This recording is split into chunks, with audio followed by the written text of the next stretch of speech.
우리 오늘 설교 제목 한번 다 같이 한번 읽어보겠습니다. 시작. 하나님께서 내게 작정한 것을 이루실 것입니다. 아멘. 오늘 이 제목은요, 작정한 것. 하나님께서 무엇보다 우선시 여기고 하나님께서 완전하게 이루실 것, 그것을 이루실 거라는 거예요. 그 어떤 이야기를 이야기합니까? 내게 가지고 계신 하나님 뜻을 이야기하고 계세요. 여러분들 혹시 인류의 가장 위대한 발견, 또 가장 위대하게 많이 쓰인 것이 무엇인 줄 아십니까? 바로 금이에요, 금. 이 금은요, 고대 사회 때부터 현금화 돼가지고 이것을 통하여서 물물을 교환을 하거나요, 또는 또 어떤 것을 꾸밀 때 가장 많이 사용된 게 이 금입니다. 그래서 이 금은요, 어쩔 때는 권력을 상징하기도 하고요, 또 부귀를 상징하기도 하고요, 명예를 상징하기도 했습니다. 그런데 이것이 고대에 그치지 않고 지금까지도 그 금이 이어져 내려오고 있다는 거예요. 그러나 그 금이요, 사실은 여러분들이 봤을 때 그 금이 만들어질 때는 그 세공업자가 장인 정신으로 두들기고 만들지 아니하면 지금 우리가 보고 있는 그 금이 나타날 수가 없어요. 금이 그냥 금속으로 남아있을 경우에는요, 볼품이 없어요. 그러나 그것을 금의 불순물을 제거하고 추출을 해냈을 때 비로소 그것이 금에 대한 가치를 갖게 되는 겁니다. 금 자체에는 가치가 없을 수 있지만 금을 재련하고 또 금을 또 여러 가지 방법을 통해서 불순물을 제거했을 때 비로소 금이 금다운 가치를 갖게 되는 겁니다. 그래서 그 금이요, 가장 그 불순물이 많았을 경우에는 가치 없는 금으로 이야기합니다. 그래서 여러분들이 알고 있는 24K다, 18K다, 14K다 그렇게 나누는 이유가 바로 어떤 거예요? 불순물이 많이 끼어있으면 끼어있을수록 그 수치가 낮아지는 거예요. 그래서 14K, 18K, 24K 하면 24K가 되면 어떤 거예요? 바로 그것이 순수한 금의 함량이 많다라는 뜻입니다. 그런데요, 이 금을 재련하고 수공하고 만들 때요, 이 금이 그냥 만들어진다는 게 아니에요. 고온의 열기를 통하여서 불순물을 제거하는 그 작업을 거친다라는 거예요. 그런데 그 고온의 작업이 장장 몇 번을 거치냐면 3번을 거친다고 해요. 한 번에 거쳐서 불순물이 제거가 되는 게 아니라요, 3번의 고열로 우리가 생각하지 못하는 그 뜨거운 열로 이거를 그 가열을 하고 또 세공업자가 그것을 두들기고 피고 그 작업을 여러 번을 해야지만 순수한 금을 얻어낸다고 하는 것입니다. 오늘 본문에도 그 금에 대한 이야기를 하고 있죠. 우리 한번 다 같이 한번 볼까요? 10절에 보니까 그러나 내가 가는 길을 그가 하시나니 그가 나를 단련하는 후에는 내가 순금같이 되어 나오리라 라고 이야기합니다. 이 금이 우리가 보는 것처럼 아버지 수공을 하고 재련을 하고 또 그 불순물을 제거를 하고 여러 가지 작업을 하고 환경을 통해서 금을 다스리고 만들어 나가는 것처럼 인생 또한 마찬가지로 그렇게 단련되어지는 순간이 필요하다는 거예요. 그렇게 단련되고 또 그 어려운 여러 가지 환경을 통해서 그 상황들을 겪어내고 이겨낼 때 비로소 인생의 가치가 얻어진다라고 오늘 욥은 이야기를 하고 있는 겁니다. 그렇습니다. 그런데 그 오늘 이야기하는 그 가치와 그 은혜들을 분명히 우리는 머리로 알고 있어요. 그리고 여러분들 저와 이야기할 때도 또 여러분들 삶 가운데서 인지하고 있죠. 물론 이 여러 환경 가운데서 고난이라는 어려움이라는 역경이라는 것을 반드시 이겨냅니다. 또는 그 과정을 통하여서만 인생이 찬란하게 될 거예요. 이론적으로는 누구나 다 알고 있다는 겁니다. 그런데 막상 그 이론이 현실이 됐을 때는 견딜 수가 없는 겁니다. 특히 누군가 그것이 현실이 되었을 때 어렵냐면 예수님을 믿는, 하나님을 믿는 성도는 더더욱 어렵다라는 거예요. 하나님을 믿는 이유가 뭡니까? 하나님의 뜻을 통하여서, 하나님의 말씀을 통하여서, 하나님의 은혜를 통하여서 회복되어지고 또 누구보다도 하나님의 놀라우신 은혜를 통하여서 충만한 은혜들을 경험하는 것이 목적 아닙니까? 그래서 하나님을 믿게 되면 우리의 인생의 고난도 쉽게 넘어가지고 인생의 문제들도 해결받아지는 그 역사들을 경험할 수 있는 것이 하나님 때문이 아닙니까? 라고 이야기할 거예요. 다시 말하면 하나님을 믿게 되면 인생의 고난과 절망은 없어야 된다라고 믿는 그런 성도들이 많다라는 겁니다. 그러나요, 하나님을 믿고 예수님을 섬겨도 예수님 때문에 고난이 온다라고 예수님은 성경에서 말씀하셨어요. 예수님을 믿음으로 인하여서, 예수님을 믿는 자체로 인하여서 고난도 오게 된다라는 거예요. 고난은요, 우리가 예수님을 믿고 하나님을 믿음으로 인해서 없어지는 것이 아니라 예수님과 하나님을 믿음으로 인하여서 더 절정에 이르고 그 믿음으로 인해서 그것을 극복해내고 이겨낼 수 있다는 겁니다. 거기에 방점이 있는 거예요. 예수님을 믿고 하나님을 믿음으로 인해서 고난이 찾아오는 것, 안 찾아오는 것이 아니라 예수님과 하나님을 믿을 때 그 고난의 가치가 더욱더 확대되어 오늘 욥이 이야기처럼 정금처럼 내 삶이 변화될 줄로 믿으시길 바랍니다. 그런데 오늘 본문에 보니까 욥의 고난이 우리의 인생의 고난처럼 그렇게 나오는 장면을 오늘 묘사하고 있어요. 오늘 여러분들이 보았던 그 말씀으로 돌아가면요, 이렇게 이야기합니다. 8절에 보니까 그렇다. 그런데 내가 앞으로 가도 그가 안에 계시고 뒤로 가도 보이지 않는다 라고 이야기하고 있어요. 첫 번째 욥은요, 자기 인생의 앞과 뒤에 대해서 이야기합니다. 앞과 뒤는 무엇과 이야기합니까? 인생의 현재와 미래, 과거에 대한 이야기들을 지금 하고 있어요. 하나님이 안 계시면 내가 앞으로 가도 미래에 대한 보장이 없고 뒤로 가도 하나님이 안 계시면 은혜가 안 된다는 이야기를 하고 있어요. 그런데 하나님을 믿고 있는 내가 왜 앞으로 가도 비전이 없어 보이고 뒤로 가도 막막해 보일까? 그 이유는 하나님의 침묵 때문에 그렇습니다. 하나님이 침묵하고 계시면요, 우리의 인생은요, 앞에 대한 것이 캄캄해요. 그 이유가 내일 일을 알지 못하기 때문에 그렇습니다. 과거의 그 영광이 흐려지게 돼요. 분명히 하나님이 함께 하시고 역사하시고 내 인생 여기까지 왔는데도 불구하고 그 과거의 그 기쁜 시간들이 아련하게 보이는 겁니다. 왜? 지금 현재 하나님이 안 계시기 때문에. 오늘 욥은 그 인생에 대해서 이야기하고 있습니다. 다시 말하면 뜬금없는 고난에 대해서 이야기하는 거예요. 하나님을 잘 믿는데 뜬금없이 내가 하나님 말씀을 잘 순종하고 있는데 뜬금없이 임하게 되는 고난과 염려, 걱정이라는 거예요. 이 걱정 앞에 내가 할 말을 잃어버리는 상태가 바로 욥이 오늘 이 이야기 고백하는 앞뒤에 대한 이야기다라는 겁니다. 내 앞에, 인생의 앞에, 내 인생의 뒤에도 정말 하나님에 대한 은혜가 없으면 알지 못하는데 지금 그것이 멈춰져 있습니다 라고 고백하는 거예요. 그리고 9절에 뒤이어 뭐라고 이야기합니까? 그가 왼쪽에서 일하시나 내가 만날 수 없고 그가 오른쪽으로 돌이키시나 배울 수 없도다. 앞에서는 앞뒤를 이야기하고 뒤에서는 뭐라고 얘기해요? 좌우를 이야기하고 있어요.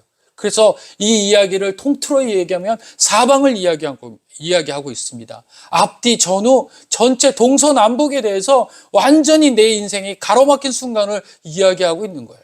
오늘 욥은요, 인생에 가로막히고 인생의 그 어려움들을 토로하고 있습니다.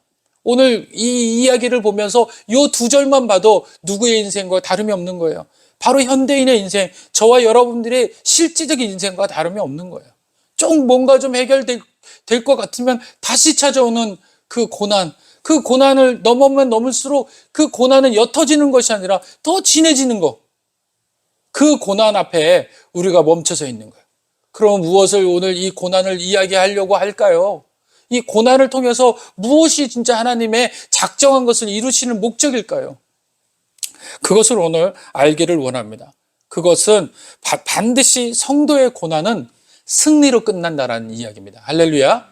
성도의 고난은 승리로 끝나게 돼 있어요. 욥기는요, 욥기 자체가 무엇을 이야기하냐면요, 믿는 자에게도 고난이 있을 수 있다는 얘기예요. 오늘 욥은요, 그 욥기 1장에 보니까 이렇게 이야기합니다. 우스 땅에 욥이라 불리는 사람이 있었는데 그 사람은 온전하고 정직하여 하나님을 경외하며 악에서 떠난 자니라.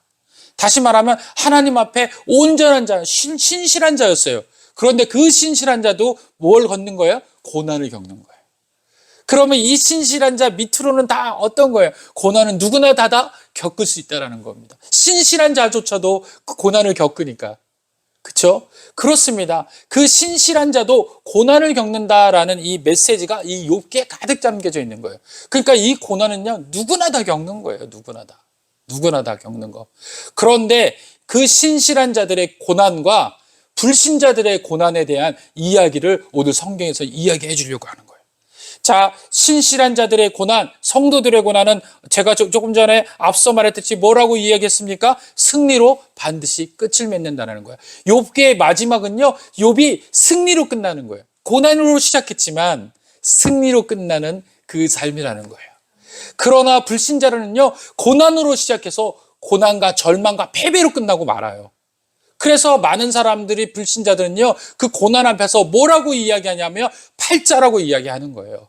내 인생의 팔자, 내 인생의 말하고 이야기하고 나는 이렇게밖에 될 수가 없어. 그리고 포기하고 주저앉고 마는 겁니다. 그러나 하나님을 믿고 하나님을 신뢰하고 하나님의 백성인 성도는요, 이 고난을 하나님의 연단으로 생각해서 그 연단을 통해서 하나님의 은혜로 바꿔지고 또 그것을 이기고 승리하는 신앙으로 바꿔져서 맨 마지막에는 해피엔딩으로 끝난다는 얘기예요. 그래서 불신자와 성도는요, 이 양극 간에 분명한 차이를 가지고 있습니다. 그래서 오늘 저는 이 말씀이 왜 욥에 대한 이야기일 뿐만이 아니라 우리의 인생에 대한 이야기고 우리의 인생의 메시지고 또 우리의 인생에 대한 하나님의 비전이며 하나님께서 내게 작정한 것을 이루신다라는 메시지다라는 것을 우리가 바로 알기를 원하는 것이에요. 그래서 오늘 이 말씀을 통해서 하나님이 내게 작정한 것이 무엇인지 반드시 알고 돌아가는 이 시간 되기를 간절히 소망합니다. 아멘. 첫 번째는요, 하나님께서 우리에게 작정한 것이 어떤 거냐면 목적이 있다라는 거예요. 목적. 우리에게 주시는 고난에는 반드시 목적이 있다. 작정한 것이 있다라는 거예요. 작정하다는 것은 뭐예요? 그 작정하는 분이 뭔가를 이루기 위해서 목적을 가지고 있는 거예요. 그래서 하나님께서 우리에게 주시는, 성도들에게 주시는 고난은요, 반드시 하나님께서 이루실 만한 목적이 포함되어 있는 거예요. 그것이 무엇입니까? 13절에 보니까 10절을 보니까 따라서 여기 10절에 그러나 내가 가는 길을 그가 아시나니 그가 나를 단련하신 후에는 내가 순금같이 나오리라. 하나님의 목적이 뭐예요? 순금이에요. 순금이에요. 다시 말하면요, 순도가 높은 신앙을 이야기하고 있는 거예요. 그냥 신앙이 아니에요. 순도가 훨씬 높은 신앙, 순전한 신앙을 요구하고 있는 겁니다. 그래서 하나님께서 우리들에게 요구하시는 이 고난과 역경은요, 환경은요, 우리의 신앙이 순도 높은 신앙으로 바뀌길 원하시는 거예요. 그래서 우리에게 고난이 왔다, 성도에게 왔다, 내게 임했다라고 이야기하는 것은 이 순간에 내가 순도가 더 높아지는 단계이구나라고 생각을 하셔야 돼요.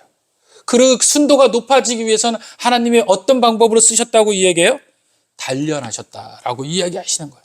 그래서 순도가 높아지기 위한 것은요, 단련이 필요해요.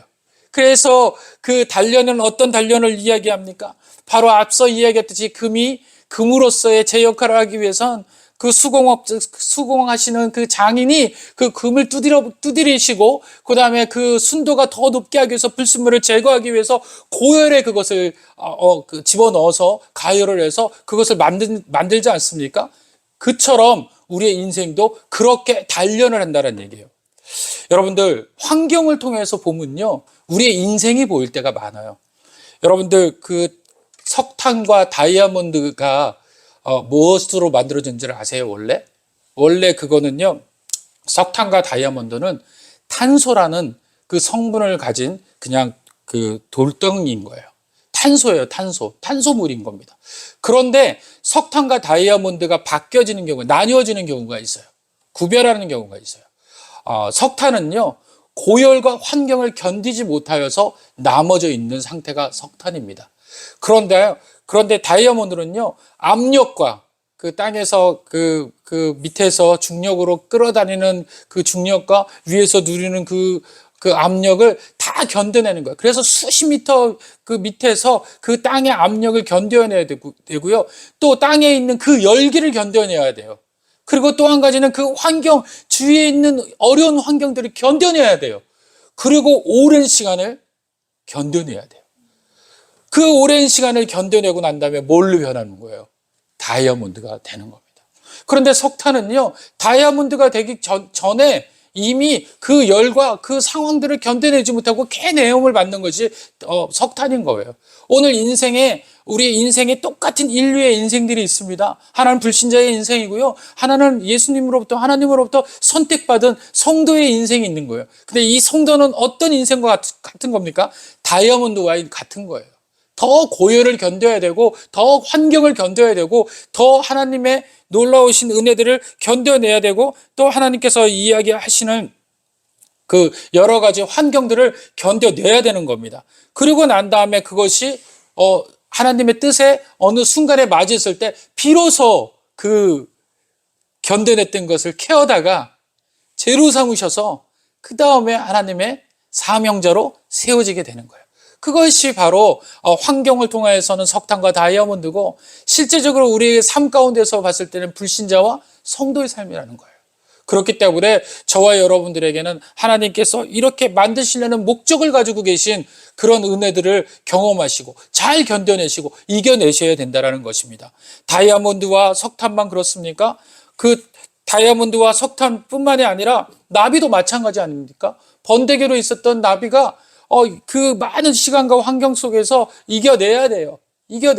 그 고치로서 배로 땅을 기어 다녀야 되고요. 그 여러 가지 모습 속에서 견뎌내고 나중에 마지막에는 어떻게 돼요? 나비로 찬란한 인생을 맞이하게 되는 겁니다. 그 인생 역시 여러 가지 고달픈 그 상황들을 다 견뎌내는 거예요. 이처럼 우리들은 자연의 환경과 자연에서 발견되어지는 우리들이 볼 수 있는 모든 사물들이 다 이런 고난과 역경과 환경 속에서 재탄생해서 좋은 결과로 열매 맺는다는 거예요.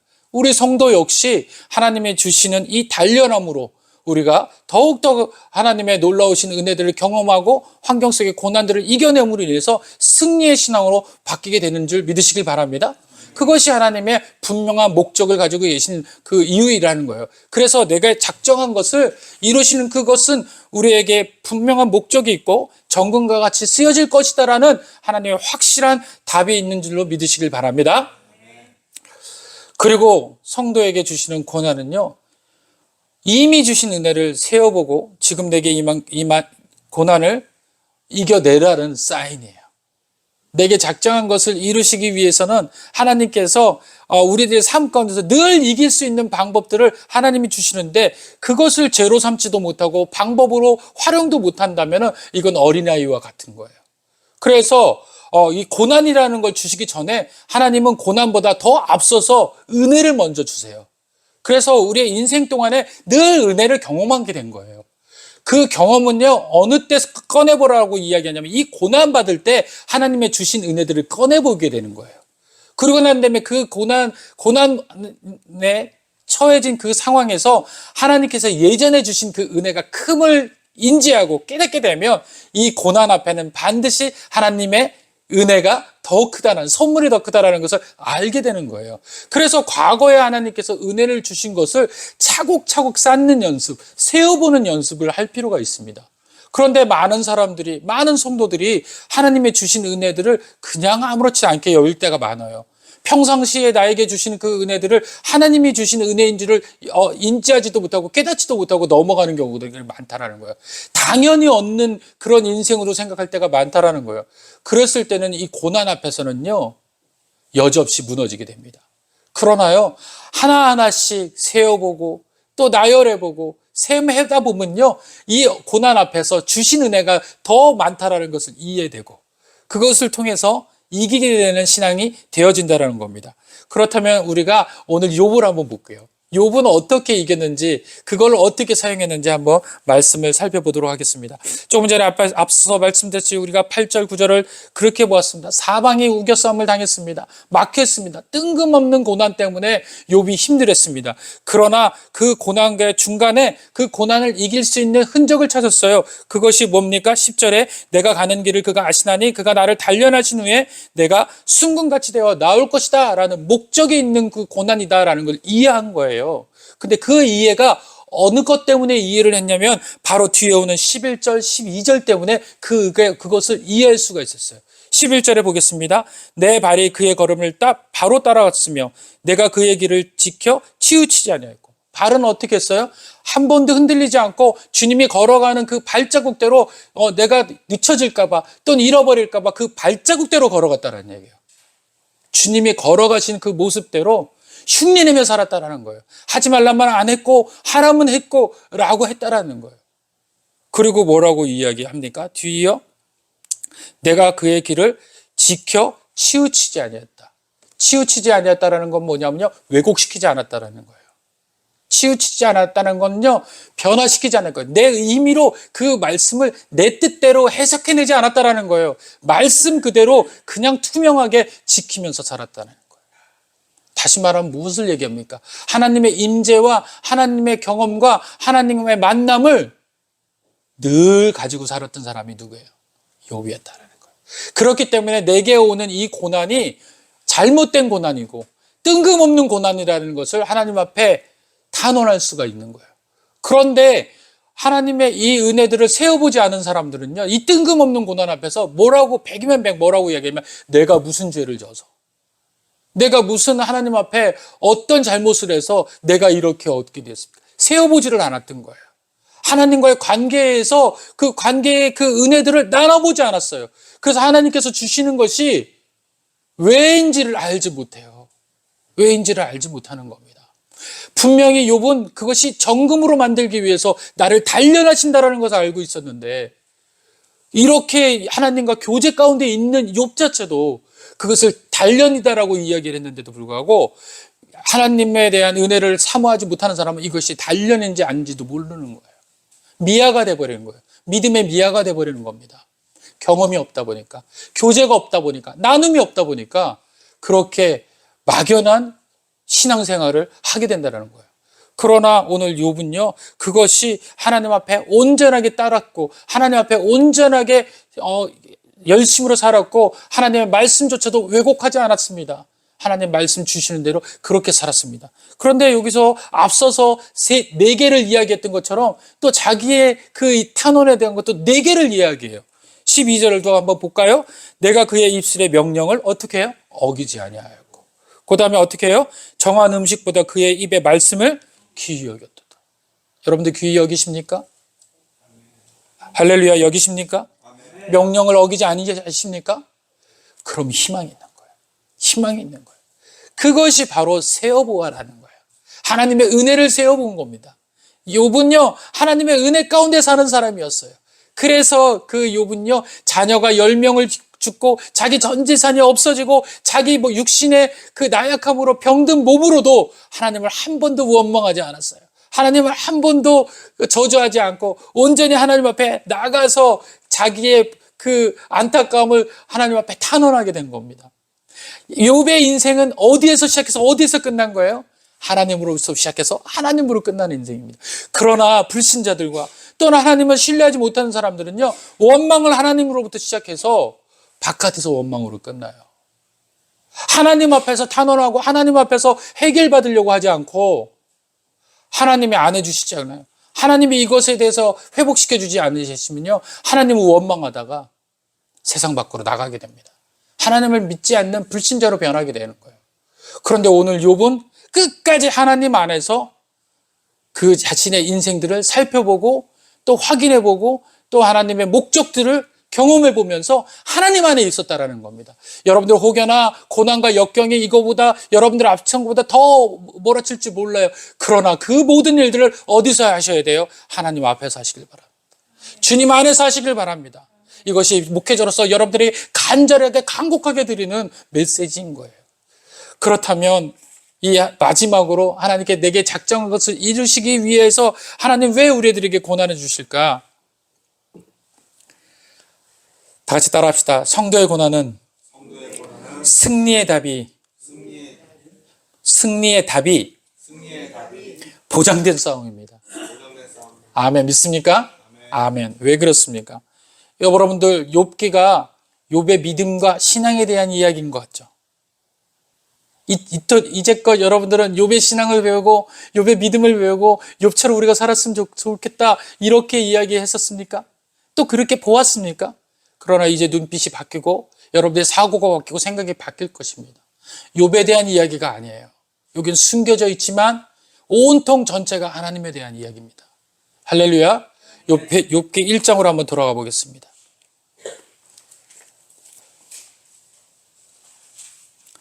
1장 6절 다 같이 시작. 하루는 하나님의 다 같이 시작. 하루는 하나님의 아들들이 와서 여호와 앞에 섰고 사탄도 그들과 함께 온지라. 7절은 제가 읽을게요. 여호와께서 사탄에게 이르시되 내가 어디서 왔느냐? 사탄이 여호와께 대답하여 이르시되 땅을 두루 돌아 여기저기 다녀왔나이다. 8절 다 같이 시작. 여호와께서 사탄에게 이르시되 네가 내 종 욥을 주의하려 보았느냐? 그와 같이 온전하고 정직하여 하나님을 경외하며 여기서 떠난 자는 세상에 없느니라. 아멘, 아멘. 지금 오늘 하나님께서 뭐라고 이야기하고 있어요? 사탄과 주위에 있는 천사들에게 뭐라고 이야기합니까? 욥을 증거하고 있어요. 욥이 하나님을 증거하는 삶을 살아야 되는데 하나님이 욥을 증거하고 있습니다. 다시 말하면 하나님께서 욥을 통해서 무엇을 걸고 있는 거예요? 자신의 믿음을 걸고 계세요. 여러분들, 이제껏 우리는 우리의 믿음이 하나님 앞에 연락되기를 원하고 하나님 앞에 믿음을 거는 삶을 산다라고 이야기했지만 실상은 우리의 삶은요, 하나님께서 우리에게 믿음을 거는 삶인 줄 믿습니다. 여러분들의 인생이 잘 되길 원하고 승리하길 원하고 또 성공할 것이다라고 하나님께서 우리에게 믿음을 걸고 계신 거예요. 한 사람 한 사람 앞에 왜 고난을 주시냐면요, 그 고난이 바로 하나님의 믿음이시라는 겁니다. 그 고난이 우리를 단련시켜서 하나님의 믿음대로 되어지는 상황인 거예요. 우리는 그 믿음을 살고 있는 거예요. 하나님의 믿음이 그만큼 크신 겁니다. 우리의 믿음이 하나님 왜 우리의 믿음대로 되지 않습니까? 라고 이야기하는데 그 믿음대로 될지어다라는 그 메시지 안에 하나님의 믿음이 그렇게 되실 거라는 작정하시는 거예요. 그래서 오늘 저와 여러분들의 삶의 고난은요, 하나님의 믿음의 상징이고 하나님의 믿음의 승리일 줄 믿으시길 바랍니다. 여러분들의 어렵고 고난과 역경이 있습니까? 이제 하나님께서 여러분들이 갖는 믿음이 시작된 거예요. 이제 하나님의 믿음이 여러분들을 승리하게끔 만드실 겁니다. 그렇다면 왜 하나님의 믿음이 이렇게 우리들이 구체적이며 이렇게 이야기할까요? 그 이야기는 여러분들 다시금 욥기를 돌아가서 보시면요, 욥기 23장에 여러분들에게 이렇게 이야기를 하고 있습니다. 13절에 보니까 그는 뜻이 일정하시니라고 이야기합니다. 그는 뜻이 일정하다라는 이 감격적인 욥의 메시지는 뜻이 무엇이에요? 자기는 일정하지 못하다라는 거예요. 인류는 일정하지 못하다는 거예요. 인류는 늘 중구난방이고 또 인류는 여러 가지를 통해 가지고 그것을 해결함 받지 못한다는 거예요. 늘 배반하고 늘 왜곡하고 늘 그것을 변형을 이루는 거예요. 하다못해 하나님과 약속된 그 약속도 변형을 일으키는 게 인간이라는 거예요. 어떤 것도 지켜내지 못하는 거예요. 늘 흔들리고 고난 앞에서도 늘 그것을 성취하지 못하는 게 바로 인간이라는 얘기입니다. 그런데 하나님을 뭐라고 평가하고 있어요? 욥은 일정하시다라고 이야기하세요. 하나님이 변동이 없어요. 다시 말하면 하나님의 믿음은 흔들림이 없는 믿음이라는 거예요. 우리의 믿음은요, 환경을 통해서 고난을 통해서 믿음이 흔들릴 수도 있고 변화될 수도 있지만 하나님께서는 어때요? 변화될 수 없는 믿음을 가지고 계시다는 거예요. 그래서 1장에 뭐라고 이야기하십니까? 하나님께서 욥에 대해서 신원을 이야기하고 있는 거예요. 그는 하나님이 정직한 사람이다라는 거예요. 어디에다가 지금 믿음을 걸고 계세요? 그가 정직하다는 것에 베팅하신 거예요. 믿음을 걸고 계신 거예요. 그리고 사탄이 뭐라고 이야기합니까? 여러 가지 이야기를 해서 욥을 흔들어 본다, 한다라고 이야기를 하지만 그래도 하라라고 이야기합니까? 연약한 인간을 알면서도 하나님께서는 그 연약한 인간에게 믿음을 거신 거예요. 그러고 난 다음에 우리 인류를 구원하시기 위해 작정하셔서 누구를 보내셨어요? 바로 예수 그리스도를 보내신 겁니다. 그게 보증이에요. 너희들을 구원하겠다라는, 너희 믿음대로 될 거라는. 그래서 예수님을 이 땅 가운데 보내신 겁니다. 나를 위해서 보내신 거예요. 그래서 예수님께서 그 보증표가 되시고 예수님께서 그 흔적이 되시는 겁니다. 예수님께서 직접 오셔서 많은 사람들 앞에 너희가 갖는 그 고난의 그 답이 뭐예요? 바로 예수님이시라는 거예요. 고난의 결정체가 누구세요? 예수님이세요. 예수님만큼 고난받으신 분이 없고 예수님만큼 뜬금없이 고난받으신 분이 없어요. 그러나 그 고난받으신 분으로 인해서 누구를 승리케 만드신 거예요? 우리를 승리하게 만드시기 위해서 그 고난을 감당하신 겁니다. 그것이 바로 내게 작정한 것이에요. 예수 그리스도가 내게 작정한 것입니다. 그것이 우리 삶 가운데 이루어질 줄 믿습니다. 그것이 바로 하나님의 믿음이라는 거예요. 오늘 그 믿음이 마지막에 결정짓는 것이 있는데 우리 다 같이 볼게요. 욥기 42장 5절 4절 5절 다 같이 읽습니다. 시작. 내가 말하겠사오니 주는 믿으시고 내가 주께 묻겠사오니 주여 내게 알게 하옵소서. 5절 내가 주께 대하여 귀로 듣기만 하였사오나 이제는 노로 주를 배워 욥의 인생이 완전히 바뀌는 인생이었어요. 과거에는 어떤 인생이었어요? 막연한 인생이었어요. 하나님에 대해서 얘기를 듣고 하나님 말씀대로만 그냥 생활했던 사람이에요. 그냥 일반적 신앙생활을 한 겁니다. 그러나 오늘 하나님에 대해서 완전하게 만나서 무엇을 찾는 거예요? 인격적 관계를 형성하게 된 거예요. 오늘 우리 인생이요, 하나님과의 인격적 관계가 없잖아요. 그럼 막연하게 믿는 거예요. 그러니까 그 막연한 믿음 속에서 해결함 받지 못하고 고난받게 되면 막연하게 하나님 앞에 이야기하고 요구하게 됩니다. 그러나요, 하나님을 이젠 생각으로 만나는 것이 아니라 뭐라고 얘기해요? 눈으로 직접 배웠다라고 이야기해요. 이제 인격적으로 주님을 만나게 된 겁니다. 주님을 만나게 되고 나니까 뭐라고 해요? 6절 다 같이 시작. 그러므로 내가 스스로 거두어드리고 기회와 제 가운데에서 회개하는 뭐라고 얘기해요? 과거에 자기의 있는 모든 하나님 앞에 했던 원망했던 거, 또 하나님에 대해서 오해했던 거 어떻게 해요? 회개합니다. 회개로 끝나는 인생이 되는 거예요. 하나님이 인격적으로 만나면요, 회개하는 인생이 되는 거예요. 할렐루야. 그것이 하나님께서 내게 작정한 것입니다. 내게 회개시키고 나를 하나님이 구원받게 하시고 또 하나님이 정금처럼 쓰길 원하시고 또 과거에 있는 영광, 은혜 주신 것들을 꺼내보게 하시며 무엇보다도 하나님의 믿음이 너의 믿음보다 크게 된 것을 믿게 하시는 것. 그것이 하나님께서 내게 작정한 것이라는 겁니다. 이제 내 마음속에 너의 믿음보다 내 믿음이 더 크니 이제 내 믿음대로 될지어다. 너는 잘 될 거라는 거예요. 너는 훌륭하게 될 거며 너는 모든 사망의 그 음침한 골짜기를 다닐지라도 해가 너를 해치지 못하고 온전한 은혜를 통하여서 네가 성공자로 변하게 될 거라는 거예요. 이건 제가 얘기한 것이 아니라 성경에서 이야기하는 겁니다. 말씀 마칩니다. 왜 저자는 욥기를 통해서 이 이야기를 쓰고자 했을까요? 그것은요, 인생에 있는 많은 사람들이 하나님을 오해하면서 살고 있기 때문에 그렇습니다. 그 고난이 내가 하나님께서 나를 괴롭히기 위해서 나를 작정해서 그냥 주시는 고난이라고 믿게 한다라는 그 오해에서 벗어나게 하기 위해서 내게 고난이 찾아왔습니까? 그러면 이 고난은요, 하나님의 믿음의 시험이세요. 하나님 자신 스스로가 나를 통해서 세상에게 하나님이 승리했다고, 하나님 믿음이 더욱더 훌륭하다라고 나타내시기 위해서 저를 선택한 거예요. 그래서 여러분들 그 순간에 승리하시길 바랍니다. 단련하시길 바랍니다. 이기시길 바랍니다. 그래서 하나님의 믿음이 승리하게 되는 것을 여러분들의 삶 속에서 증거하시는 증거자 되시기를 간절히 원합니다. 기도하겠습니다.